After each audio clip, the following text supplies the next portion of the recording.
Okay, good afternoon to all. Yesterday, we have seen some important properties of Hello. the material. ऐकू नाही येते. ऐकू येत नाही? Hello hello. हो येते आवाज सर. येतोय सर. जिमिशाला येत नाही वाटतं. कोणाला आवाज येत नाही?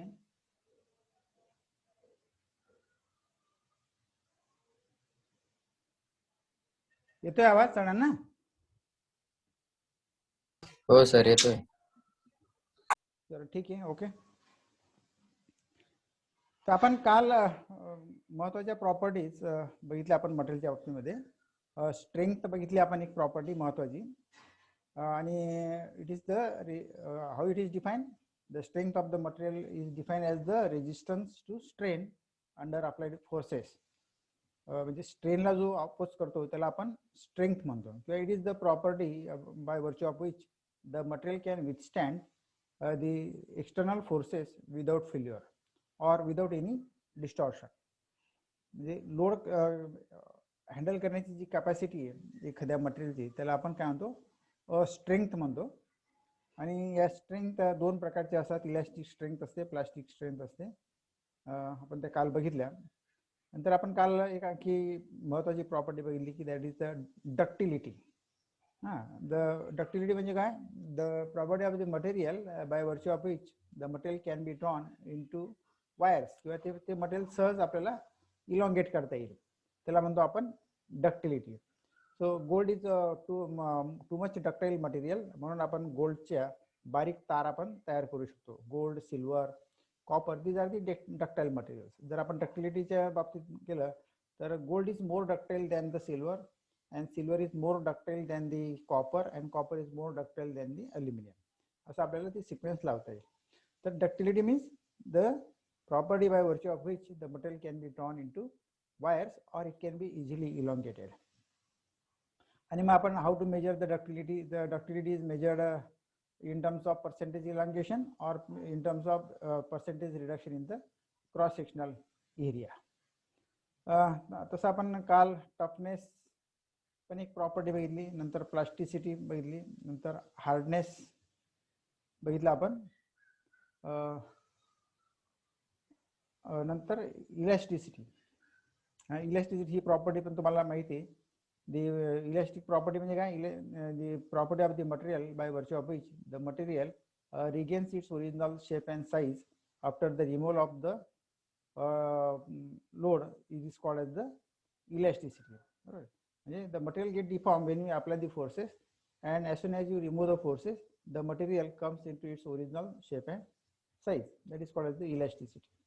Now the next important property that we have to learn today is the creep. What is the creep? Allow me to share the screen. Screen share करतोय तुमच्याशी. So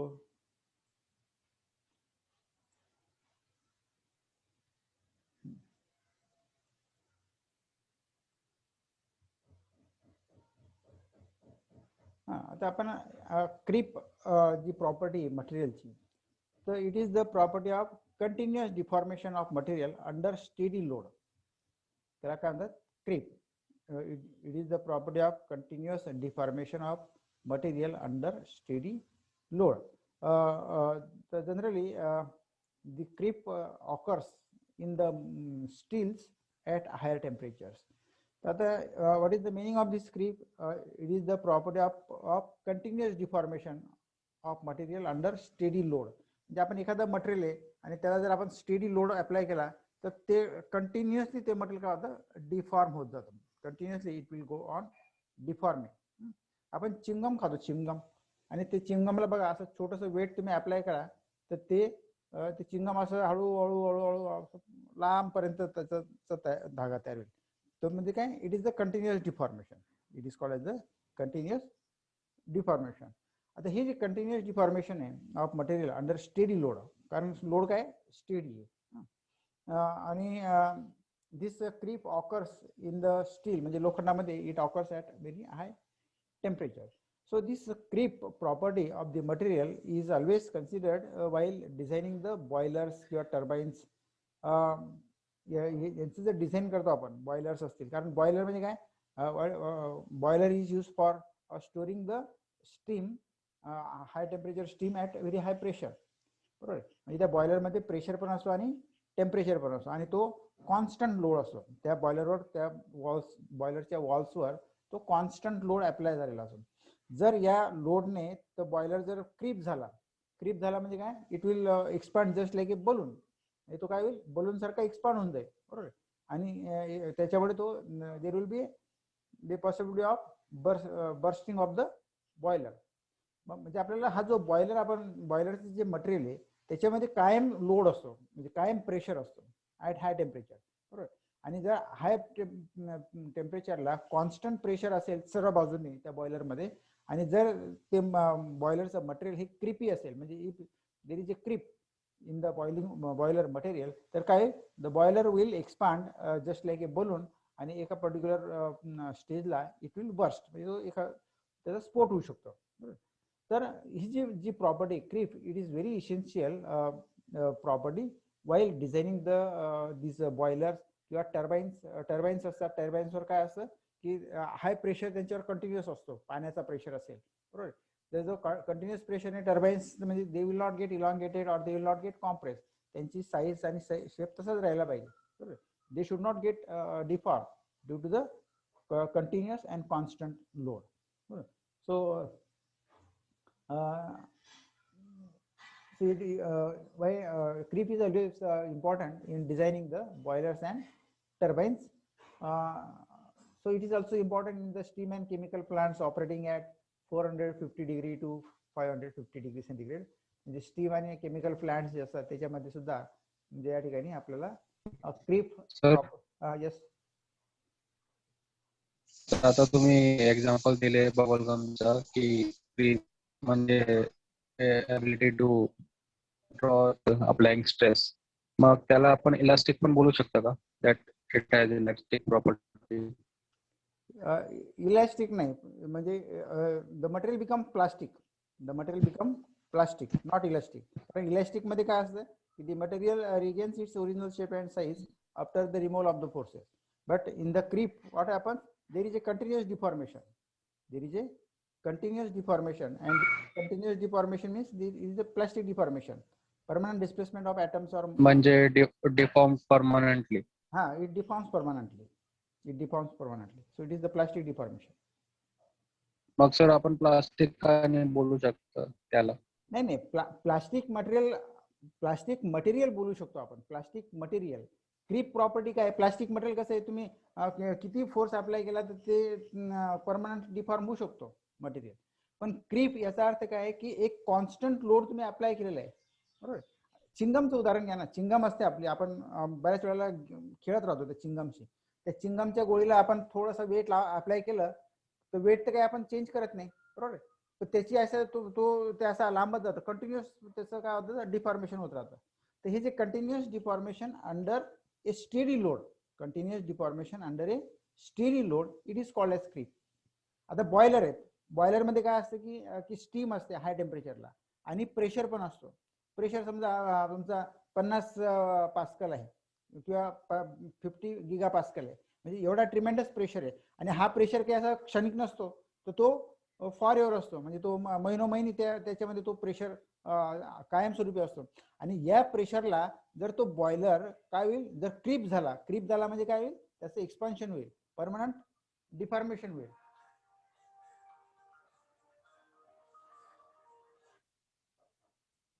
हॅलो, मी नंतर फोन करतो, मला लेक्चर चालू आहे.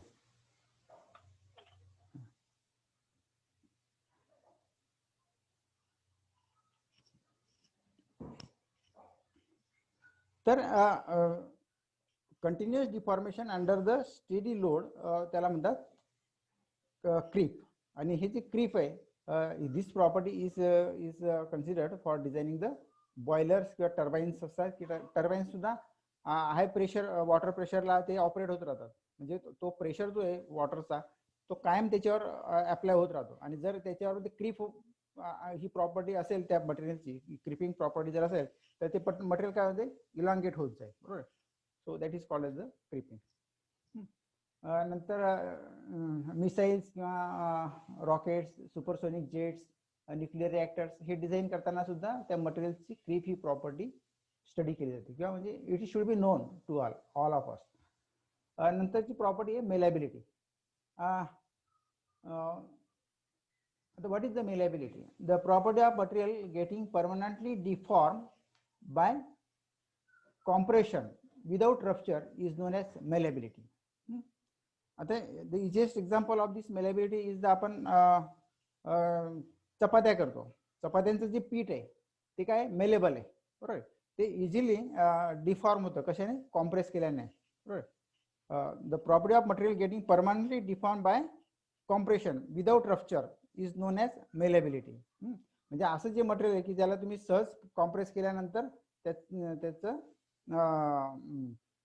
त्याचं डिफॉर्मेशन विदाउट रप्चर म्हणजे ते तुटणार नाही. ते without breaking the material will get deform by the process of compression. आपण भाकरी करतो. भाकर थापल्यानंतर काय त्या ठिकाणी इट इज द कॉम्प्रेशन. बरोबर. पण ते पीठ इकडे तिकडे जात नाही. बरोबर. तर it is the permanent deformation आहे ड्यू टू द कॉम्प्रेशन. आता ही जी मेलेबिलिटी आहे मटेरियलमध्ये मेलेबिलिटी असण्यासाठी the material should be plastic in nature. तसंच स्क्रीपमध्ये सुद्धा there is a permanent deformation म्हणजे त्या ठिकाणी प्लास्टिक डिफॉर्मेशन होतं. पण मेलेबिलिटी असण्यासाठी the material must be plastic. So the materials in the decreasing order of malleability by hammering are gold, silver, aluminium आणि copper. म्हणजे थोडी सिक्वेन्स चुकलेली. आपण गोल्ड असेल, सिल्वर असेल किंवा अल्युमिनियम असेल तर याचा आपण काय करू शकतो सहज त्याला आपण डिफॉर्म करू शकतो. बारीक पत्र्यामध्ये त्याचं रूपांतर करू शकतो. किंवा in the another words we can say that malleability is the property of the material by virtue of which the material can be easily drawn into thin sheets. म्हणजे त्याचं बारीक पापुद्रे आपल्याला तयार करता येतात. बरोबर. तर it is called as the malleability deform by compression. तर गोल्ड हे जास्त मेलेबल आहे as compare to the silver and silver is more malleable as compare to the copper and copper is more malleable as compare to the aluminium. माझी ती sequence थोडीशी चुकलेली. Gold sir डायमंडच्या बाबतीत काय बोलू शकता? Diamond is a hard material. It is not malleable और it is त्याचं strength जास्त आहे त्याची आणि हार्डनेस जास्त आहे. But it is also form by highly compressed. It is formed by highly compressed environment. तो त्याचं तयार होण्याची प्रोसेस येते हाय कॉम्प्रेसमध्ये. पण तुम्ही डायमंडचा पापुद्रा तयार नाही करू शकत. म्हणजे it is not a malleable. It is not deform. तो ब्रेक होऊ शकेल. बरोबर. जर त्याचा बारीक तार तयार करता येईल का डायमंडचा? नाही तयार करता येणार ना. किंवा त्याचे बारीक पापुद्रा तयार करता येईल का? नाही करता येणार. तर the diamond is the hard material. त्याची स्ट्रेंथ जास्त आहे. बरोबर. सो मेलेबल मटेरियल म्हणजे सिल्वर, गोल्ड, कॉपर त्याचे आपल्याला तार तयार करता येऊ शकतात किंवा आपल्याला त्याचे बारीक पापुद्रे तयार करता येऊ शकतात. म्हणजे साधारणतः आपण पोळी लाटतो ना त्या पोळीला म्हणतात मेलेबिलिटी. ते जे मटेरियल आहे ते काय मेलेबल आहे म्हणून आपल्याला पोळी चपाती लाटता येते. जर ते मटेरियल मेलेबल नसतं तर आपल्याला चपाती लाटता आली नसते. तसं आपल्याला या गोल्ड, सिल्वर किंवा कॉपर हे जे मटेरियल्स आहेत याचे आपल्याला हे तयार करता येतात. फॉइल्स तयार करता येतात. पापुद्रा तयार करता येतो. नंतरची प्रॉपर्टी आहे फटिक. आता फटिक म्हणजे काय? फटिक म्हणजे त्याचा शब्दशः अर्थ असतो थकवा. फटिक म्हणजे काय? थकवा. मराठी आपला जसं आपण शब्दशः अर्थ घेतला तर थकवा. प्रत्येकाला थकवा येतो तसं मटेरियलला पण थकवा येतो. When the material is kept under cyclic load for number of times तर त्याला काय होतं की त्याला फटिक येतो. So it is the failure of the material under repeated and reversed stresses. त्याला म्हणतो आपण fatigue. Failure of the material under repeated and reversed stresses. आता मी समजा तुम्हाला एक तारेचा तुकडा दिला. Suppose this is the steel wire. एक तारेचा तुकडा तुम्हाला दिला. आता याची स्ट्रेंथ भरपूर आहे. बरोबर. आणि पण जर याला तुम्ही असं खालीवर असं पिळत राहिले 10-15 वेळा तर काय होईल? या ठिकाणी त्याच्या ठिकाणी फटिक तयार होईल. Because it is subjected to the cyclic load. It is subjected to the cyclic load आणि त्याच्यामुळे काय होईल this material will get failed हे मटेरियल काय होईल त्या ठिकाणी ब्रेक होईल बरोबर so it is the failure of the material under repeated and reversed stresses आपण काय करतोय स्ट्रेस अप्लाय करतोय एका बाजूला एकदा या बाजूने अप्लाय करतोय दुसऱ्या बाजूला दुसऱ्या बाजूने असं आपण खालीवर त्याला आपण स्ट्रेस अप्लाय करतो आणि एखादा तार तुटत नसेल तर त्याला काय करतो आपण असं असं हे करतो ना बरोबर तर that is called as the fatigue so it is the failure of the material under repeated and reversed stresses किंवा त्याला आपण अंडर सायक्लिक स्ट्रेसेस म्हणतो the material may fracture under the stresses below its maximum static strength आणि this is known as the fatigue कारण static strength जी आहे मटेरियलची ती खूप जास्त असते पण जर तुम्ही त्याच्यावर रिपीटेडली स्ट्रेस अप्लाय केले तर तो कमी स्ट्रेसला पण तो मटेरियल काय होईल फेल होईल त्याला म्हणतात फटिग नंतरची जी प्रॉपर्टी आहे stiffness the stiffness is the ability of a material or shape to resist elastic deformation म्हणजे जे एखादा मटेरियल खूप स्टिफ आहे म्हणजे ते साधारणतः ताणलं जाणार नाही बरोबर जे मटेरियल ताणलं जाणार नाही किंवा पिळलं जाणार नाही त्याला काय म्हणतो आपण it is material is very stiff in nature बरोबर so stiffness is the ability of a material or shape to resist the elastic deformation म्हणजे त्या ठिकाणी त्याची चेंज इन लेंथ होणार नाही किंवा चेंज इन शेप होणार नाही म्हणजे त्याला खूप प्रेशर किंवा खूप फोर्स तुम्हाला अप्लाय करावा लागेल so higher is the force more stiff is the material so stiffness is the ability of a material or shape to resist elastic deformation आणि it is proportional to the modulus of elasticity आता जे material deforms less under a given load is stiffer than one which deforms more म्हणजे जे मटेरियल which deforms less under a given load म्हणजे जे material कमी प्रमाणामध्ये पिळलं जाईल किंवा ताणलं जाईल त्या मटेरियलला आपण काय म्हणतो it is the stiff material and the last property is the property of the brittleness the property of material by virtue of which it can be easily broken into small pieces by applied forces is called as brittleness म्हणजे काही ceramic materials असतात ते काय असतात brittle in nature बरोबर glass असेल glass is a brittle in nature तर किंवा जे मटेरियल्स तुमचं समजा फोर्स अप्लाय केल्यानंतर ते ब्रेक होतील त्याला म्हणतो आपण म्हणजे it is broken in two pieces आणि हे पीसेस मात्र आपल्याला पुन्हा जॉईन करता येणार नाही दे कॅनॉट बी रिजॉईन्ड बरोबर असं बाय द सिम्पल प्रोसेसने ते रिजॉईन होणार नाही तर त्याला म्हणतो आपण ब्रिटलनेस आपलं चॉक असतो चॉक पण काय असतो ब्रिटल असतो तो हातातनं पडला की तो त्याचे तुकडे होणार काचेच्या हातातनं पडला तर तुकडे होणार बरोबर अशी जे मटेरियल्स आहेत तर त्यांना म्हणतो आपण ब्रिटल मटेरियल्स म्हणतो आणि ती जी प्रॉपर्टी असते म्हणजे the property of the material by virtue of which the material can be easily broken into small pieces it is called as the brittleness तर ह्या आपण 10-11 प्रॉपर्टीज ज्या आहेत ह्या आपण बघितल्या या फार महत्त्वाच्या प्रॉपर्टीज आहेत you go through this properties या नोट्स तुम्हाला प्रोव्हाइड करणार आहे उद्या परवा ह्या 10-11 प्रॉपर्टीज मध्ये आपल्याला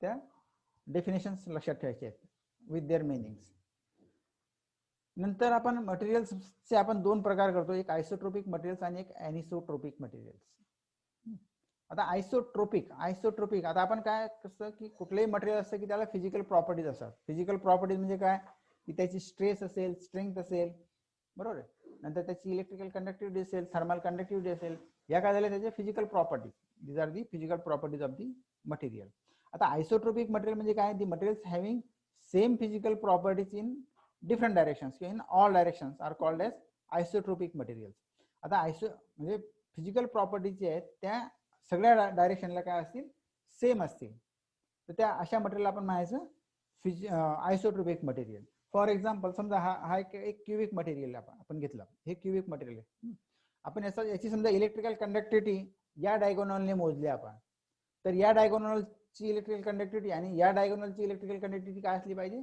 सेम असली पाहिजे तर ते मटेरियल काय असेल आयसोट्रोपिक मटेरियल किंवा थर्मल कंडक्टिव्हिटी तुम्ही कोणत्याही बाजूने मोजा कुठल्याही बाजूने तुम्ही थर्मल कंडक्टिव्हिटी मेजर केली तर ती काय असली पाहिजे सेम आली पाहिजे किंवा तुमचं स्ट्रेस यील्ड स्ट्रेंथ असेल कुठल्याही बाजूने मोजली तर ती काय आली पाहिजे सारखी आली पाहिजे तर if the material have the same physical property in all directions किंवा इन डिफरंट डायरेक्शन्स, सगळ्या बाजूने ती जी फिजिकल प्रॉपर्टी तुम्ही मोजणार आहे ती काय असली पाहिजे, सेम असली पाहिजे. त्याला म्हणायचं आपण आयसोट्रोपिक मटेरियल. आयसोट्रोपिक मटेरियल. हा, तर आता for example thermal expansion is isotropic only in cubic and amorphous material. आता थर्मल एक्सपान्शन ही जी प्रॉपर्टी आहे मटेरियलची, तर एखादं क्यूबिक मटेरियल, आता समजा आपण क्यूब ऑफ कॉपर घेतला किंवा क्यूब ऑफ सिल्वर घेतला, तर ते क्यूब ऑफ कॉपर किंवा क्यूब ऑफ सिल्वर ची थर्मल प्रॉपर्टीज, थर्मल एक्सपान्शनचे, तर ते सगळ्या डायरेक्शनला सेम असेल. बरोबर, it will be same in all direction. किंवा आपण अमॉर्फस मटेरियल घेतलं, तर अमॉर्फस मटेरियलचं सुद्धा थर्मल एक्सपान्शन काय असेल, सगळ्या डायरेक्शनला सेम असेल. तसंच इलेक्ट्रिकल कंडक्टिव्हिटी जी असेल मेटल्सची, मेटल्समध्ये इलेक्ट्रिकल कंडक्टिव्हिटी तुम्ही कुठल्याही बाजूने मोजा तर ती काय असेल, सेम असेल.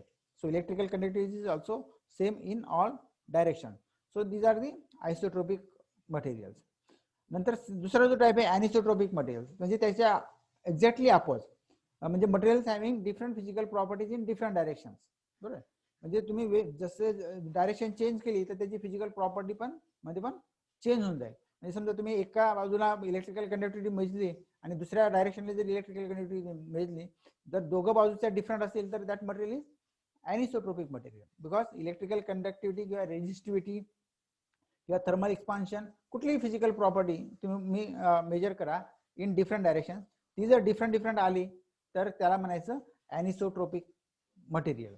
So isotropic means physical properties are same in all direction, आणि anisotropic means physical properties are different in different direction. So आता जे इलेस्टिक मॉड्युली असतात मटेरियलमध्ये, तर ते क्रिस्टलोग्राफिक डायरेक्शन्स नुसार चेंज होतात. The elastic moduli are anisotropic within the material, that is they vary with crystallographic direction.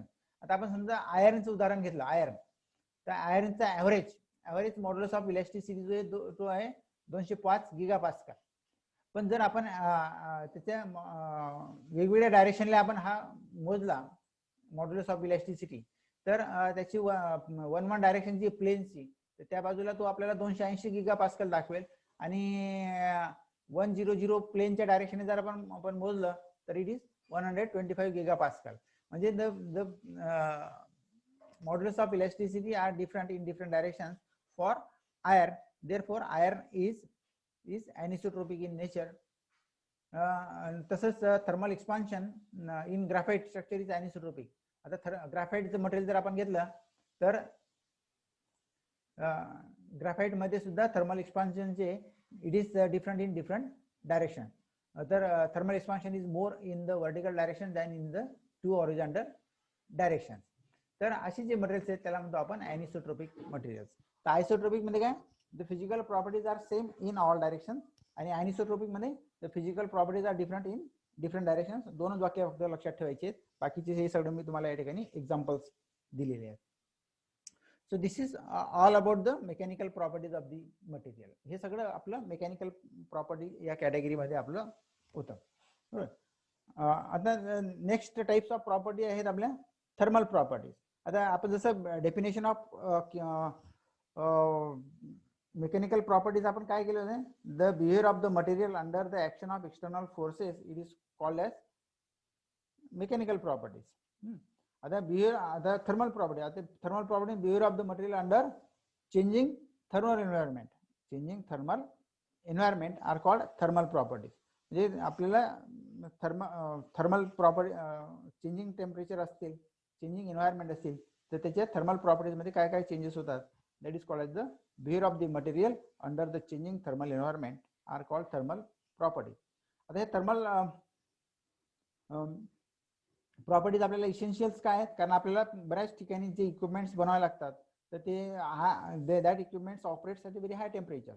That equipment operates at a very high temperature, and therefore their thermal properties are should be known to the designer. म्हणजे आपल्याला त्या गोष्टी माहित पाहिजे की thermal properties त्या मटेरियलचे काय काय आहेत.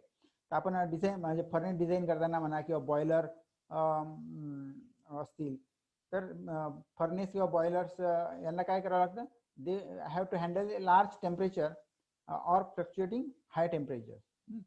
आता हे व्हेरियस थर्मल प्रॉपर्टीज जे असतात मटेरियलचे, आपल्याला हीट कॅपॅसिटी किंवा थर्मल एक्सपान्शन किंवा थर्मल कंडक्टिव्हिटी किंवा स्पेसिफिक हीट, मेल्टिंग पॉईंट, हे सगळे काय आहेत या थर्मल प्रॉपर्टीज आहेत. तर थर्मल एक्सपान्शन, तर त्याच्यात आता हीट कॅपॅसिटी किंवा स्पेसिफिक हीट ह्या ज्या प्रॉपर्टीज, ह्या ज्या डेफिनेशन्स आहेत ह्या मी तुमच्यावर सोडतो. What is the heat capacity किंवा what is specific heat. You can easily get the definitions of heat capacity and specific heat. Heat capacity आणि स्पेसिफिक हीट मध्ये फरक आहे, एवढं लक्षात घ्या. मी तुम्हाला तोंडी सांगू शकतो वाटल्यास. आता हीट कॅपॅसिटी म्हणजे काय? the amount of heat contained in 1 gram of substance, the amount of heat contained in a 1 gram of substance, it is called as the heat capacity. आणि स्पेसिफिक हीट म्हणजे काय?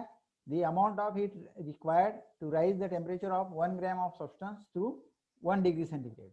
म्हणजे एक ग्रॅम सबस्टन्स मध्ये जी heat content असेल त्याला आपण heat capacity म्हणतो.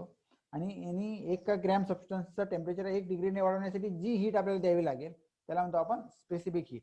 So specific heat and heat capacity are the material dependent. ह्या काय मटेरियलवर डिपेंड्स करतात. प्रत्येकाची हीट कॅपॅसिटी, प्रत्येक मटेरियलची हीट कॅपॅसिटी वेगळी असते, प्रत्येकाची स्पेसिफिक हीट सुद्धा काय असते, वेगळी असते. Now these are the 2 definitions that I have left on you. तुम्ही त्या स्वतः लिहून काढायचे आहेत, कारण त्या सोप्या आहेत, 11वी-12वीला झालेल्या आहेत, म्हणून ते मी या ठिकाणी टाकलेल्या नाहीत. Heat capacity and specific heat. मी तुम्हाला तोंडी सांगून टाकलं की what is heat capacity. The heat capacity is the amount of heat contained in a 1 gram of substance. आणि स्पेसिफिक हीट म्हणजे काय? The amount of heat required to raise the temperature of 1 gram of substance through 1 degree centigrade. So that is the definition of the heat capacity and specific heat. Now the third property, thermal property, is the thermal expansion. The thermal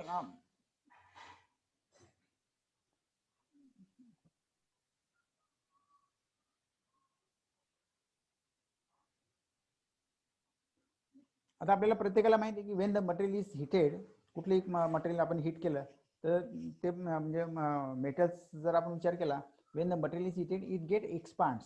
बरोबर. म्हणजे एका पदार्थाला आपण तापवलं तर त्याचं काय होतं, expansion होतं, हे आपल्याला सगळ्यांना माहिती आहे. So when the material is heated there is a change in its dimension. आता हे डायमेन्शन म्हणजे there is a change in length, there is a change in volume, there is a change in shape. 3 प्रकार होऊ शकतो.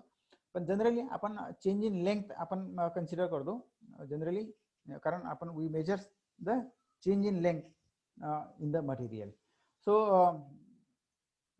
when the material is heated there is a change in its dimensions. So this phenomenon is called as the thermal expansion. आता हे जे it is expressed in terms of coefficient of thermal expansion. आता generally आपण thermal expansion जे ते thermal coefficient of thermal एक्सपान्शनच्या term मध्ये आपण त्याला एक्सप्रेस करतो. तर the coefficient of thermal expansion म्हणजे ज्याला लिनियर कोएफिशिएंट देतो, व्हॉल्यूम नाही, व्हॉल्यूम वेगळा असू शकतो. The coefficient of linear expansion is defined as the amount of expansion in a unit length of solid material as a result of a temperature rise of 1 degree centigrade. म्हणजे समजा आपल्याला 1 सेंटीमीटरचा material दिलेलं आहे आणि त्या 1 सेंटीमीटर मटेरियलला आपण 1 degree temperature आपण दिलं, वाढवलं त्याचं, if the temperature of the material is raised by 1 degree centigrade, तर त्याच्या लेंथ मध्ये जे एक्सपान्शन होईल तो होईल त्याचा coefficient of thermal expansion. The coefficient of thermal expansion is defined as the amount of expansion in a unit length of solid material as a result of temperature rise of 1 degree centigrade. म्हणजे जर तुम्ही मटेरियलचं temperature 1 degree सेंटीग्रेडने वाढवलं तर त्याच्या 1 centimetre length मध्ये unit length मध्ये किती changes झाला, that is called as the coefficient of thermal expansion. तर कोएफिशिएंट ऑफ थर्मल एक्सपान्शन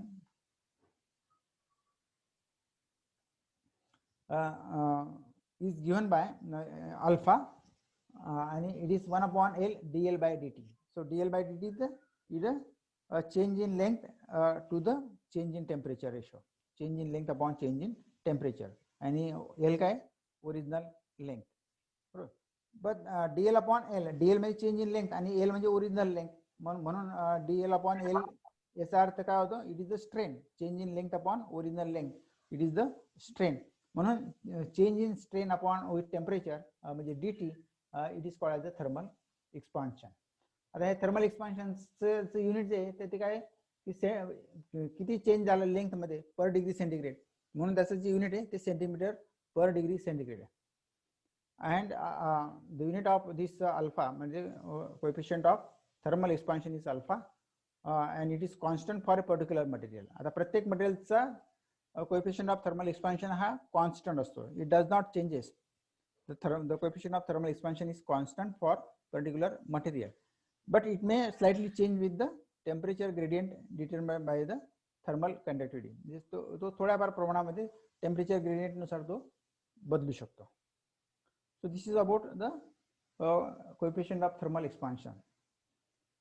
नंतर जी प्रॉपर्टी आहे thermal conductivity, we will take this tomorrow because the time is going on.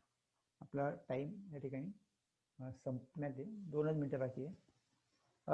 तर कोणाला काही शंका असेल तर you can ask me the questions. You have any questions? Sir thermal expansion मध्ये specifically time express करतात का? नाही, टाइम नाही इम्पॉर्टंट त्या ठिकाणी. 1 सेंटीमीटर जर मटेरियल तुम्ही घेतलं असेल समजा आणि तुम्ही त्या मटेरियलचं टेम्परेचर 1 डिग्रीने आपण वाढवलं, चेंज केलं, वाढवलं किंवा कमी केलं, व्हॉट एव्हर मे बी, बरोबर आहे. तर त्याची जी लेंथ आहे तर त्याच्या लेंथमध्ये किती फरक पडला, बरोबर आहे. तर तो जो फरक आहे लेंथमध्ये पडलेला 1 डिग्री राईज करण्यासाठी, that is the coefficient of thermal expansion. समजा आता तुम्ही 10 सेंटीमीटर हा एक रॉड आहे, हा एक रॉड आहे ज्याची समजा आता आपली याचं टेम्परेचर याची लेंथ आहे समजा 10 सेंटीमीटर, याची लेंथ आहे 10 सेंटीमीटर आणि आपण याचं टेम्परेचर 1 डिग्रीने वाढवलं. काय केलं आपण, 1 डिग्रीने आपण याचं टेम्परेचर वाढवलं. आता हा एक म्हणजे 10 सेंटीमीटरचा समजा 11 सेंटीमीटर झाला. काय झाला? 11 सेंटीमीटर झाला. तर 1 डिग्रीसाठी किती सेंटीमीटर वाढला? 1 सेंटीमीटर, बरोबर की. म्हणजे 1 डिग्री म्हणजे मी फार मोठं सांगितलं, एवढा नसतो थर्मल एक्सपान्शन कोएफिशियंट, तो अगदी स्मॉल असतो, फार स्मॉल चेंजेस असतात ते. पण मी एक उदाहरण दाखल तुम्हाला सांगतोय की 10 सेंटीमीटरचा हा रॉड आहे, याला मी याचं टेम्परेचर 1 डिग्रीने राईज केलं, 1 सेंटीमीटरने याची लेंथ वाढली, 1 सेंटीमीटरने याची लेंथ काय झाली, वाढली. तर मग याचं थर्मल एक्सपान्शन कोएफिशियंट किती आला? 1 centimetre per degree, 1 centimetre per degree. जर मी 2 डिग्रीने टेम्परेचर वाढवलं असतं तर किती वाढलं असतं मग याचा लेंथ? तर 2 सेंटीमीटरने वाढलं असतं. जर मी 3 डिग्रीने वाढवलं असतं टेम्परेचर तर याची लेंथ कितीने वाढली असती? तर 3 सेंटीमीटरने वाढली असते. तर दॅट इज द, म्हणून त्याचं जे युनिट आहे सेंटीमीटर पर डिग्री सेंटीग्रेड, म्हणजे किंवा मीटर